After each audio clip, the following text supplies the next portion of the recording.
Sejam bem-vindos ao Cenáculo, o canal que vai debater grandes obras e grandes ideias. Todos os sábados teremos um programa discutindo alguma obra da literatura, do cinema ou das humanidades em geral. Inscreva-se no nosso canal no YouTube e ative as notificações clicando no sininho.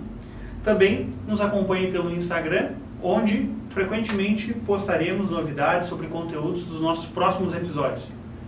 Se você gosta do nosso conteúdo e quiser ter uma interação mais direta conosco, temos a seção Apoia-se no nosso site, que por meio de uma quantia simbólica você pode passar a discutir conosco no nosso grupo do Discord, onde falamos sobre as obras aqui que discutimos no programa e outras obras que estamos lendo frequentemente. A seção então está lá no nosso site www.ocenaculo.com.br. Estamos aqui hoje então no Instituto Hugo de São Vitor, nosso parceiro, para conversar sobre o programa, sobre o episódio de O Poderoso Chefão, parte 2, né, de Francis Ford Coppola. Votado por vocês lá no... Foi votado, exatamente, né? A gente perguntou lá na nossa enquete se o pessoal gostaria de discutir sobre um outro filme, né? Optar por um outro filme, ou fazer a continuação do nosso programa anterior. Tínhamos o programa sobre o Poderoso Chefão, que foi um programa que até foi bem recebido assim, pelo pessoal. Muito, né? Foi surpreendentemente bem recebido. E então a gente resolveu dar continuação aí a essa trilogia do Poderoso Chefão. Guilherme, qual a relação que dá para se fazer assim entre os dois filmes e como é que eles se encaixam, né, na questão de ser realmente uma trilogia e de como essa sequência ela é feita e produzida? Bom, em termos de história, nós temos aqui a continuidade do filme anterior, né, com aquela... O primeiro Poderoso Chefão, nós temos ali a presença do Dom Vito Corleone, que está ali no seu prioritariamente, ele é o grande personagem. E a sua queda, enfim, seu declínio e a ascensão, então, do Michael como novo titular daquela família. E aqui no Poderoso Chefão 2 nós vamos ter essa continuidade dessa trajetória do Michael como novo chefe da máfia ali da família. Em contraponto, a gente vai ter, via flashbacks, o retorno ao que era o Dom Vito na sua juventude, na sua mocidade, enfim, desde criança até ali, acho que uns, não chega a datar a idade, mas acho que até uns 30 e poucos anos por aí, deve ser isso. E aí a estrutura do filme mais ou menos vai ser isso, quer dizer, o Michael no presente e o Dom Vito Corleone no passado, em momentos alternados, numa tentativa que me parece de demonstrar assim, uma ordem anterior versus uma nova ordem, porque na verdade o que faz sentido de mostrar ali naquele caso o Dom Vito não é só para que o telespectador conheça a história daquele personagem, é para isso também, mas é sobretudo para traçar um contraste entre o que ele era com o Michael daquele presente. Sim, o pai e o filho. Exato. E é interessante ver a questão da linha cronológica, que aos poucos a gente consegue ir montando, e até fui anotando para não me perder, porque ali a princípio na história vai se falar que Dom Vito Corleone perde o pai com 9 anos de idade, isso no ano de 1901, ou seja, então Dom Vito ele nasce em 1892, ainda numa Itália, acho que logo depois da República, nesse processo de uma República muito nova, e logo depois da unificação. Da unificação, exato. E daí então ele vai morrer em 1951, né, durante esse período. Então ele acaba morrendo perdendo o pai e a mãe, todos os familiares ali aos 9 anos de idade, e vai órfão para Nova York, então parte para a América muito cedo, né? E a retomada da história ela se passa 7 anos depois da morte de Dom Vito, né? Todo aquele banho de sangue que ocorre no final do primeiro Poderoso Chefão, ali vai mostrar, então há um lapso de tempo e a gente percebe isso justamente pelo crescimento das crianças, pelos filhos de Connie, pelos filhos de Michael, né, que Michael está ainda com os filhos pequenos, e já começa a história também mais uma vez aparecendo com o sacramento, aparecendo com a primeira comunhão do filho de Michael, né. Então a história ela vai prosseguir a partir, né, a retomada da história a partir de 1958, num período ali conturbado justamente de transição da máfia para saindo de Nova York, daquela máfia mais ligada a suborno de policiais, de conluios com políticos e partindo mais para a questão dos jogos, né? Principalmente da ascensão de Las Vegas e da queda de Havana, que a gente vai perceber bastante no segundo filme. Não, e é interessante que o filme começa com, porque nas duas frentes o filme começa com um sacramento, porque na verdade a cena anterior à primeira comunhão do filho do Michael é a cena do enterro do pai do Dom Vito. Exato. Então, tanto no passado quanto no presente, os filmes começam com o sacramento. Que são muito seguindo a estrutura do filme anterior. Seguindo a estrutura do filme anterior. A gente percebeu lá no filme anterior funerais, casamentos, batismos. E tinha até a preparação do corpo lá então, aqui daí a gente já aparece a Eucaristia nesse primeiro e também novamente um enterro. E começa a se perceber esse processo de... Eu acho que o grande tema do Poderoso Chefão 2 é mostrar o processo de dissolução dos laços familiares. E isso começa a aparecer nessa relação. Bom, o Sonny já havia morrido no filme anterior, então restaram os 3 filhos, Michael, Fredo e Connie. A gente começa a perceber já desde o início o Connie aparecendo e levando um novo namorado, e Connie já começa a viver mais à parte da família, tentando se desvincular das garras de Michael, e isso acaba modificando lá pelo final do filme.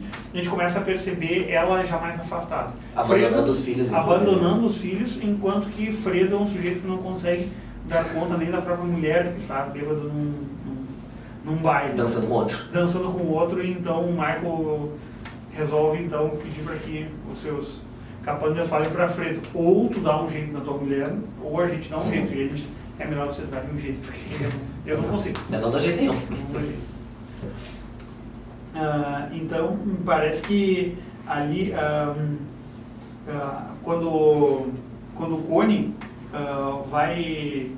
quer conversar com o Michael, né, e é justamente na festa que está ocorrendo após a primeira comunhão, e é a primeira vez que aparece ali o senador, que vai ser um personagem importante. Que no mesmo sentido repete a estrutura do primeiro filme, quer dizer, no primeiro filme o Dom Vito conversava com as pessoas e não estava tendo o casamento da filha, e daí o Michael conversa enquanto está tendo a primeira comunhão do filho. Primeira comunhão, exato. E a gente percebe que alguns personagens ali já vão ter essa questão de como conversar com o chefão, né, da máfia, com o padrinho. E Connie diz: eu não vou entrar na fila para conversar com meu irmão. Daí ele diz: olha, tu tem que entrar na fila para conversar com ele, assim como qualquer um, né? Assim como tu deveria fazer se tu quiser conversar com teu pai, por exemplo. E isso a própria matriarca da família, Mama Corleone, diz para ela, né? E a gente percebe que depois a gente vê também um desconforto do Frank Pentangeli, que vai ser esse braço da máfia, que é o mais importante ali dentro da história. O Frank, ele também fica bastante desagradado com as características daquela festa, que não tem nada de italiana. Então ele começa a perceber ali que os vínculos que já estavam, né, sendo enfraquecidos pela questão de Michael não ser um sujeito italiano nato, mas ser um sujeito que já tinha lutado na América, né? E isso é uma coisa que vai ser colocado lá na cena final do filme, ou seja, tu vai lutar, tu tem que lutar pela tua família, não lutar pelo teu país. Por que tu vai lutar pelo teu país? Por que alguém perderia a vida pelo seu próprio país? Não faria muito sentido. Justamente por esses laços muito fortes familiares. E o Frank, ele começa a perceber isso, ou seja, os músicos, eles não sabem tocar uma Essa cena é tarantela, divertidíssima. né? Eles começam a tentar tocar. Ele vai começa lá a- e diz, não, tá tudo errado, É. o que vocês vão fazer? E aí, assim a gente vai percebendo até que começa essa conversa de Michael com o Frank. Uhum. Sem dúvida. Mas o que é interessante, eu acho que talvez seja até claro, analisando o filme, não sei até que ponto a gente pode dizer isso, né? Mas parece, a impressão que dá ao longo da segunda parte, especialmente se comparado com a primeira e se comparado com os flashbacks, é que há uma diferença brutal entre o Michael e o Dom Vito. E não sei, mas às vezes a impressão que fica é como se o Michael tivesse se corrompido um pouco mais, como se ele tivesse descido um pouco mais, como se ele tivesse feito aquilo não só pela família. E eu acho que isso acaba refletindo no destino trágico que ele acaba tendo, que não é assim, o mais trágico de todos, mas enfim, porque diferente do Don Corleone, ele acaba sozinho, né? Exato. O Michael. Quer dizer, ele não tem mais aquela estrutura que lhe dava suporte. Quer dizer, o Dom Vito, apesar dos pesares, ele sempre teve os filhos junto com ele, as mulheres junto com ele, Ele os morre brigando com o neto, amigos. né? Exato, Ou quer seja, dizer, ele consegue ser uma coisa que aglutina. Ele consegue ser o elemento aglutinador e conciliador da família. E o Michael, isso provavelmente se deva a uma questão de temperamento, enfim, não sei, mas o Michael, ele não consegue fazer isso. Então, Exato. quer dizer, ele sempre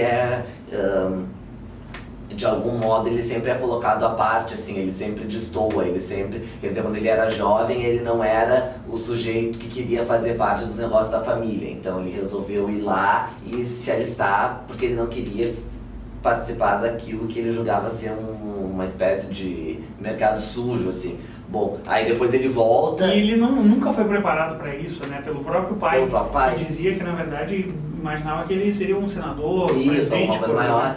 E aí já no primeiro filme, quando ele volta naquela primeira cena com a Diane Keaton, já se vê que também há ali entre eles uma espécie de que aquele casal destoa dos demais casais da família, quer dizer, que ele ainda se recusa a fazer parte daquele esquema, não sei o quê, e aí depois a chave vira e enfim, ele volta e passa a gerir os negócios da família, só que ainda assim, em alguns momentos ele faz essa coordenação, digamos, de uma forma muito diferente do que o pai fazia.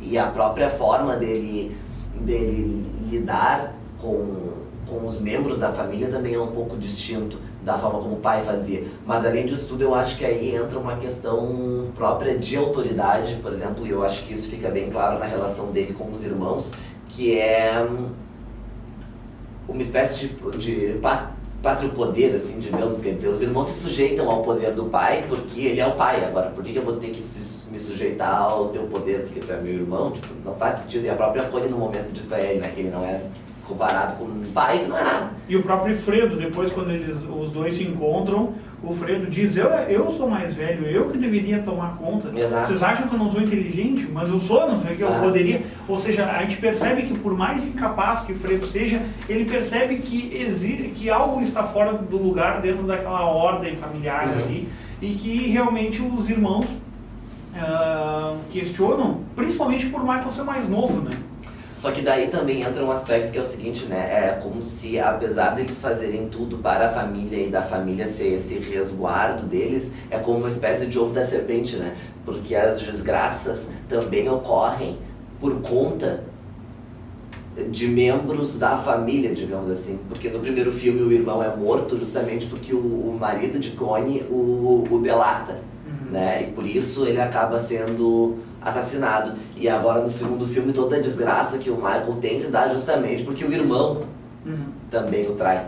Sim. Então quer dizer que o ambiente de competição se dá também internamente dentro daquela própria família. E que talvez isso seja um dos motivos daquela geração posterior, a geração do Dom Vito, ser uma geração mais... ser nessa geração onde as coisas vão deixar de... que os laços vão se desfazer, porque justamente os conflitos internos já estão muito fortes. Mas percebe que a traição de Fredo se dá pela fraqueza e não pela maldade, né? Não, concordo, mas igual dentro da família. Né? Acaba ocorrendo, mesmo que de uma forma velada ocorre uma espécie de... acaba sendo corrompido, né? Isso, parede de serpente. Então, a gente percebe que nessa primeira conversa com o senador ele vai falar, olha, eu não gosto de italianos, acho que vocês são horríveis. Aquela cena é muito legal, porque ele acaba conversando de um modo franco ali com ele, dizendo, e simplesmente ele diz, a gente faz parte da mesma hipocrisia. Eu da hipocrisia política, tu da hipocrisia da máfia, e daí me parece justamente aquilo que o senador ele acaba rompendo com aquela imagem meio romântica que até o Dom Vito Corleone tinha, de que o filho ele poderia se tornar alguma coisa, né, maior e não se sujeitar ao jogo das aparências que a máfia se utilizava. E daí a gente percebe que a política também é um jogo tão sujo quanto da máfia e tão intimamente interligados, né? E nesse momento que ele fala sobre hipocrisia, o senador ele pega e vira um canhão de mesa que tinha na mesa de Marco Corleone e vira em direção ao Michael, dizendo, tu sempre vai estar como alvo disso daqui. A gente percebe que Michael é sempre um alvo potencial. Tanto é que ele forja até a própria morte, ele desaparece durante um tempo, ele se retira de cena e deixa o Tom Hagen como o responsável pelas questões da família enquanto ele não está. Então aí já se percebe mais uma outra coisa, ou seja, pela primeira vez alguém que não é da família, apesar de viver durante muito tempo, ser um consigliere, começa a gerir os negócios enquanto o Michael está afastado, fazendo as negociações junto com o Hyman Roth lá em Havana. Então, como é que tu vê essa relação? Porque durante um tempo, eu pelo menos tive essa impressão vendo o filme, a gente não sabe muito bem quem é o traidor ali, né? Se é o Frank Pentangeli, né, que está desagradado pela relação muito próxima que Michael tem com o Hyman, ou se é o próprio Hyman que está fazendo um jogo duplo. Então, quando há aquela tentativa de assassinato do Frank no bar, a gente ouve, né, que um que dos também capangas é diz... muito engraçado, porque aquilo ali não fica muito claro, né? Exato. Porque eu quando eu assisti a primeira vez, eu achei que ele tinha morrido.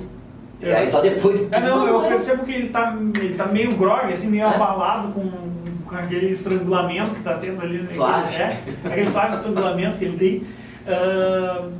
E daí logo a gente... a cena é um pouco confusa, o Titi, que é o guarda-costas dele, toma um tiro lá, acaba sendo atropelado, ele morreu, daí ele aparece depois, logo depois, um tempo depois ele aparece no julgamento e é ele que diz, Michael Corleone era o chefe da família e tudo mais, e a gente fazia as execuções a pedido dele, né, o Frank fazia. E daí a gente vai ver que, pelo menos não me parece muito claro, assim, num primeiro momento, quem é que é o grande traidor. E aos poucos depois a gente começa a perceber que Michael se aproxima de Hyman justamente porque percebe que ele é o sujeito que vai traí-lo. E os dois têm uma relação muito próxima e bastante conflituosa, porque chega um momento em que o Roth diz que os cassinos vão ficar para ele quando eles vão para Havana, e a gente começa a perceber que Michael tem uma visão bastante correta do que vai se transformar Cuba, né? Ou seja, aquele grande parque de diversões, de jogos, de mulheres, de cassinos, que era Cuba antes da Revolução, aquilo ali acaba tudo num Réveillon terrível, assim, apoteótico, onde parecia que estava tudo certo, estava tudo bem, era uma festa e de repente o presidente diz, olha, eu estou partindo do país, fiquem vocês, um grande abraço, e vocês vivam os problemas da vida de vocês, eu estou indo embora. E a gente percebe que logo há uma debandada desses americanos, então, de Cuba, que acaba se tornando ou seja, grande parte dos negócios acaba se perdendo ali na questão da Revolução. E o Michael, então, ele é obrigado a retornar, mas já percebendo que há a traição do seu irmão, do Fredo, que acaba descobrindo... Que é aquela cena clássica. Aquela cena clássica do beijo, né? Também lembra uma cena bíblica ali, a questão do beijo, da traição, né? Mas só que é o invertido, né? Não é o traidor que beija, é o traído que beija. Sim. E diz, tu quebrou meu coração, né? E a gente percebe isso quando o próprio Fredo está naquela conversa, e a gente percebe o quanto o Michael fica abalado nessa situação, porque a cena está mostrando, então eles vão até um local onde tem umas dançarinas e tudo mais, e o Michael, ele já havia perguntado para o Fredo se ele conhecia o Frank Ola, que era o capanga do Hyman Roth. Ele diz, não conheço o sujeito. E quando os dois se aparecem na frente do Michael Corleone e eles fingem não se conhecer, prazer, sou Frank Ola, prazer, sou Fredo. E daí o Fredo acaba inocente, né? Sempre inocente, aparece conversando, como é que tu conheceu esse lugar? Foi o Frank que me trouxe. O Johnny Ola que me mostrou e tudo mais. E daí o Michael, dá pra tu perceber que ele desaba, né? Meu Deus, o meu irmão tá me traindo e sabe disso, né? Ele tá fingindo. Mas eu acho que talvez nisso entre aí mais um aspecto na tentativa do Coppola de mais uma faceta de tentar estabelecer uma diferença entre o Dom Vito e o Michael. Porque se a gente lembrar, no primeiro filme, quando todo mundo acha que a família responsável pelo ataque, a mando de quem e tal, tinha sido uma, enquanto o Dom Vito tava lá mal no hospital e tal, ele se restitui e tal, melhora e eles fazem aquele encontro entre as famílias. E quando ele sai daquele encontro, ele já tem certeza de quem foi. Eles são os barzinhos, não os Satalli. Então eu acho que isso também pode ser uma tentativa de mostrar que o Michael não tem aquela, digamos assim, essa sensibilidade ou essa experiência que o Dom Vito tinha, tipo, essa capacidade de sacar assim mais rápido, que talvez venha só com a experiência, né? Exato. Mas talvez seja um contraste essa seja a ideia. Eu achei que fosse pelo. Sim, me parece que na questão do jogo do jogo duplo que ocorre na máfia, ou seja, de se falar aquilo que não se pensa, como diz o Dom Vito, parece que a leitura de Dom Vito é sempre muito mais acurada do que de Michael. E Michael também percebia isso, de que o pai dele era o grande mentor dele, que havia dado dicas bastante preciosas de como se utilizar, né, dos recursos, assim, de como mexer com os poderes da máfia, quem é que traía, quem é que não traía e como isso acontecia. Então, é interessante esse ponto, porque o Dom Vito Corleone, ele percebe a traição dentro de uma família que não é a dele. Uma outra família, ele percebe dentro daquele ramo quem é o traidor. Enquanto que o Michael não percebe que é um traidor dentro da própria família, né? Ou seja, nem ali ele sabe, ele necessita de outros recursos, ele precisa da ingenuidade do irmão para poder fazer isso, ele precisa da confissão do Carlo para saber quem é que tinha pedido para matar o Sonny.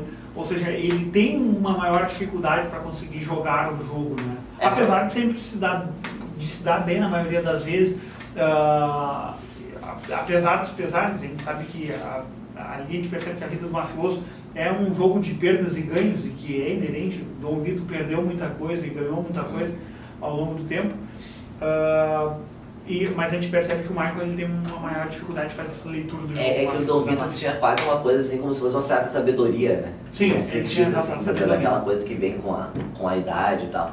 E a gente percebe isso no contraponto, por exemplo, do personagem do Dom Vito Corleone com o Dom Vito novo. Isso, é um bastante ingênuo, mas que parece que eles conseguem transitar bem, apesar de gostar. Agora vem uma crítica ao filme, apesar de gostar bastante do Robert De Niro, eu acho que ele faz muito bem o papel. Não acharam um personagem que, sei lá, eu não consigo perceber o De Niro se transformando no Dom Vito.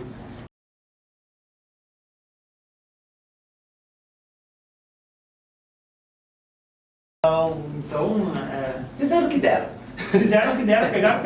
Pegaram atores italianos bons assim e colocaram lá, vai ser o... Era o que tinha. Ele ganhou o Oscar, né? Sim, ele ganhou o Oscar. Mas ele tenta modular, ou seja, ele faz aquela voz sussurrante do Dom Vito. A gente percebe do porquê dessa voz, ele vem mudo na questão da fala. Da fala, né? Ou seja, é um sujeito que fala pouco, mas que age, né? E a gente vai perceber justamente essa entrada do Dom Vito Corleone no mundo da máfia aos poucos e sendo levado, seja por ter conhecido meio que acaso pelo Clemenza, que é outro personagem que não aparece no segundo filme, mas aparece ele novo no primeiro, né? O Peter Clemenza então acaba se tornando esse grande parceiro dele, e o outro personagem que agora eu não lembro o nome, que é o traidor, que é morto lá no final, que era o que tinha feito a ligação com os Barzini, né? Da família Barzini, que tinha tentado fazer a relação de Michael Barzini. Solosso? O... Que fez a tentou fazer a ligação, não era o Solosso? Sei lá. Deixa eu ver. É aquele que é altão, compridão. Cinzi? Não. Eu não me lembro mais. Eu sei qual é que é.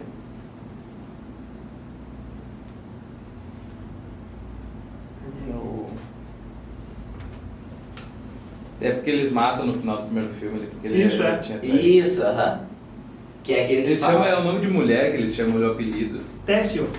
É o Técio, mas ele tem um apelido, um apelido feminino, assim. É? Mas enfim, continua aí.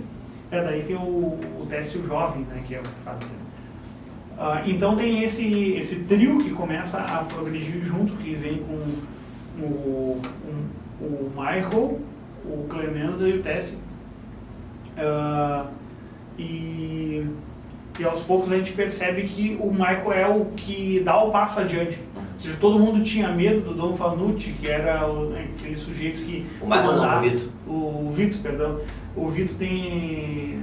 Todo mundo tem receio do Dom Fanucci, que é o sujeito que extorquia todos os moradores ali da região e que tinha o contato, tinha a proteção policial e assim por diante.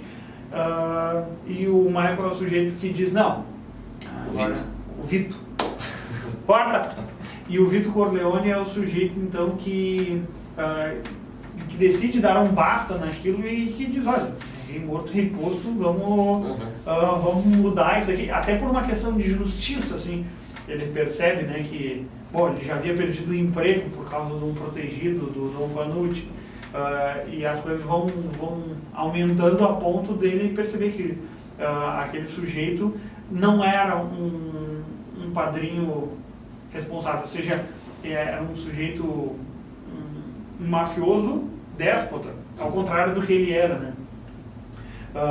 E isso provavelmente deve remeter aos próprios dramas familiares que Dom Vito teve com o mafioso italiano lá de Corleone, o Don Tomarino, né, que é o sujeito que depois ele vai se vingar. Vai se vingar. Uma coisa que eu acho interessante é analisarmos o contraste existente entre as mulheres e os homens no filme, mas não só entre as mulheres e os homens intergeracionais, como as mulheres de gerações diferentes. Porque a gente vê o seguinte, isso eu achei muito curioso, a mãe do Dom Vito, ela praticamente se sacrifica ela se sacrifica para salvar o filho, num ato de bravura extrema, assim, indo até aquele sujeito, tentando lhe dar um golpe, né, não consegue e acaba morrendo. Então a gente tem, no primeiro momento, ela, assim, com uma força absurda.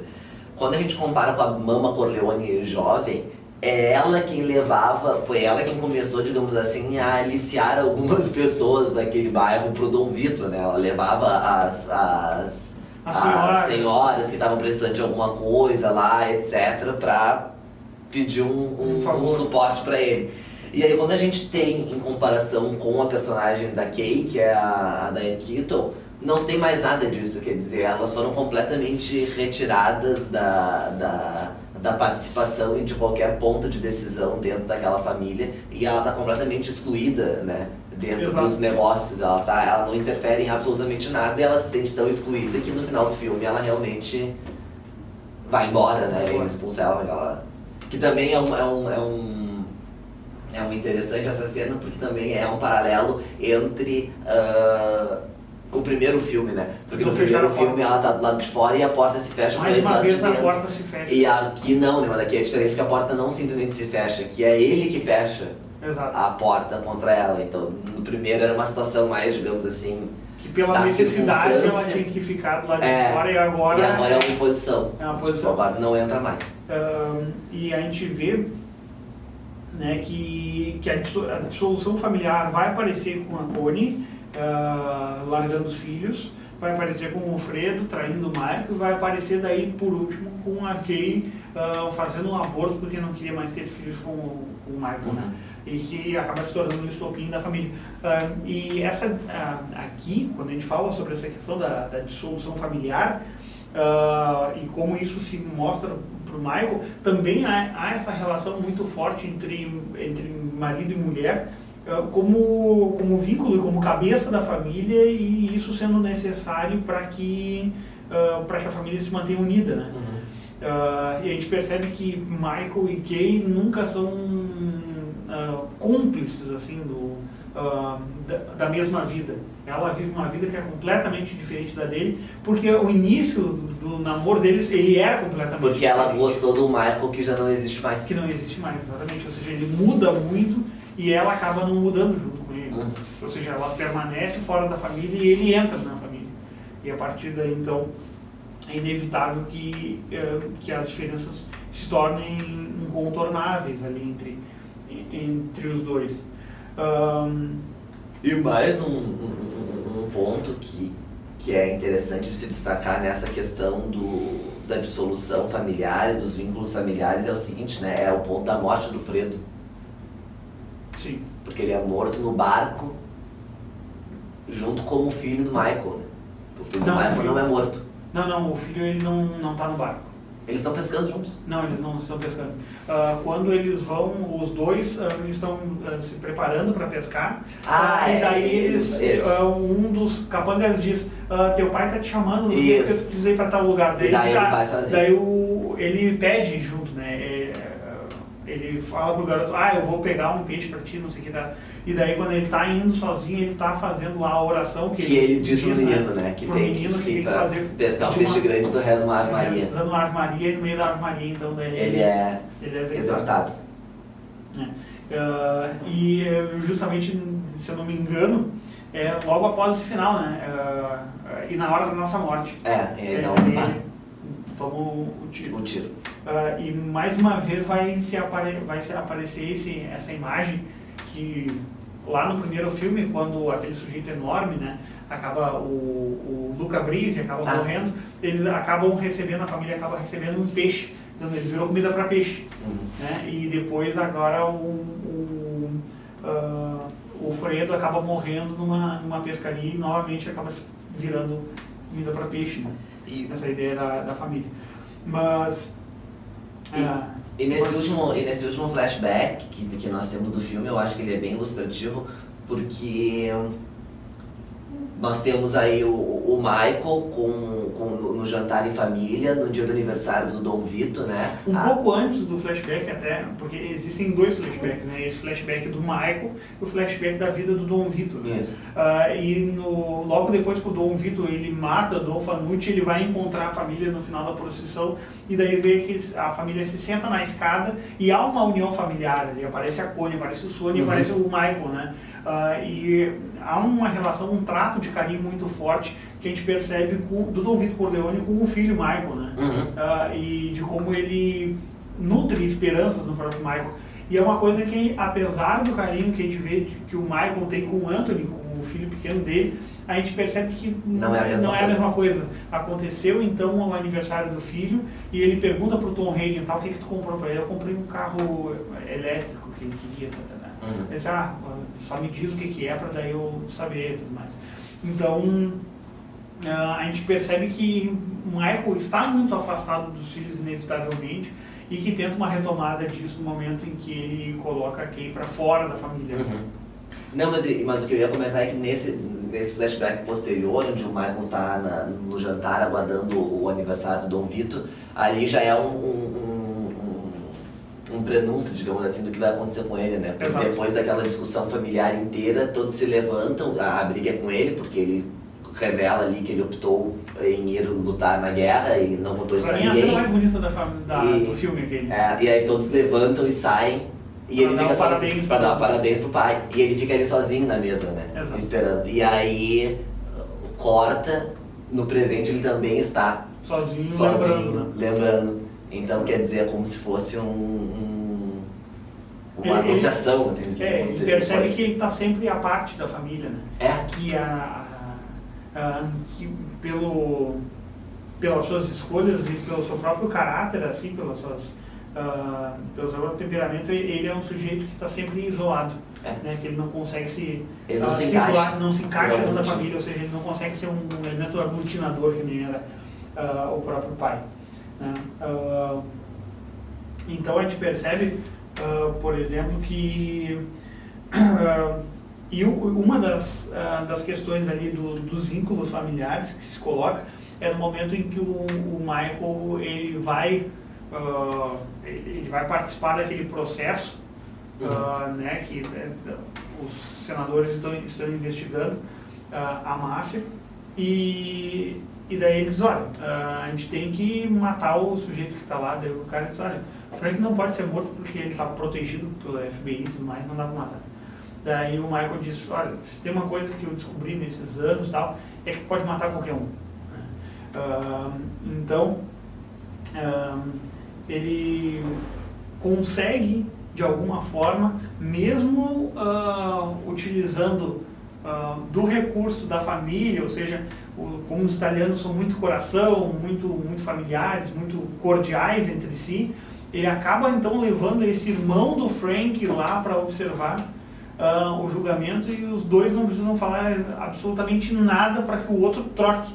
Né? Então o sujeito, o Frank, que estava disposto a delatar o Michael Corleone, só de olhar o irmão e de perceber que estaria quebrando todos os vínculos familiares, denunciando um outro italiano da própria família, ele acaba aceitando seu destino de não, vou ir para a cadeia, e na cadeia, na conversa que tem com o Tom Hagen, a gente percebe esse vínculo que ele começa a estabelecer. Estou lendo bastante sobre os romanos, tudo mais, e de como os romanos eles se utilizavam, né, se automolavam, abrindo as veias, né, se matando. E ele acaba fazendo isso, o Frank acaba então morrendo, se matando na banheira, né, de uma forma bastante heróica, assim, dentro da sua prisão. E o Michael então vai aparecer, vai fazer esse fechamento do filme nesse processo de dissolução familiar, que acho que é o que vai se permeando e se observando ao longo da história, nesses dois, nesse flashback e depois nessa imagem dele relembrando a sua vida e de como tudo ruiu a princípio ali, só sobrando a Connie como uma espécie de ajudante para cuidar dos seus filhos. Mas os vínculos familiares estão totalmente destruídos, né?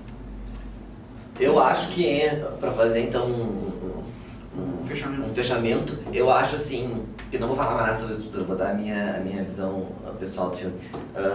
Uma coisa que é interessante, só um comentário do ponto de vista estrutural, mas que veio a ser seguido depois, eu acho que em grande parte, não sei se foi daí que o Lucas tirou a ideia, mas em grande parte do Star Wars, é o seguinte, né, é que a sequência, ela é uma sequência e também uma pré-sequência, né? Sim. Quer dizer, o Poderoso Chefão 2, ele fala do depois e do antes, e isso é curioso porque foi a estrutura que o Star Wars seguiu, né? Depois tu tem aqui a sequência, e depois da sequência tu tem o pré. Tu tem o filme e daí tu parte por duas linhas. Isso, passado. então claro. Isso é bem curioso, assim, quando eu assisti eu me lembrei disso. E não só, mas também a questão dos flashbacks e tal, é bem...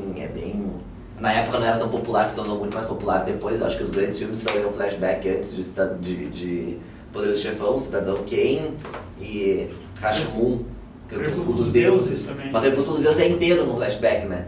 Então tinha essa alternância do... O Homem que Matou Facina, né? Também. Mas poucos, e daí depois já se tornou, né, bem comum. Muito comum, a rede social, muitos outros. Eu acho o filme bom, eu acho o filme bem bom, mas eu acho que assim como a gente percebe que é uma dissolução familiar no filme, também já há uma perda de qualidade. E eu acho que o 1 é um filme excepcional, o 2 eu já acho que é um filme bom, muito bom, mas não excepcional como é o primeiro. Eu acho que já há uma diferença grande com a qualidade do primeiro filme. E o 3 eu particularmente não tenho grande apreço. Vamos ver se o pessoal vai votar nas enquetes para fazer o 3 ou não, mas enfim, já deixo aqui um adiantado caso tenhamos. Considerações finais? Revendo o filme, eu já havia visto 2 vezes o Poderoso Chefão 1, revi pela 3ª vez aí, para a gente fazer o programa aqui, de algumas semanas atrás, e também havia visto 2 vezes o 2, e nunca vi o 3, né?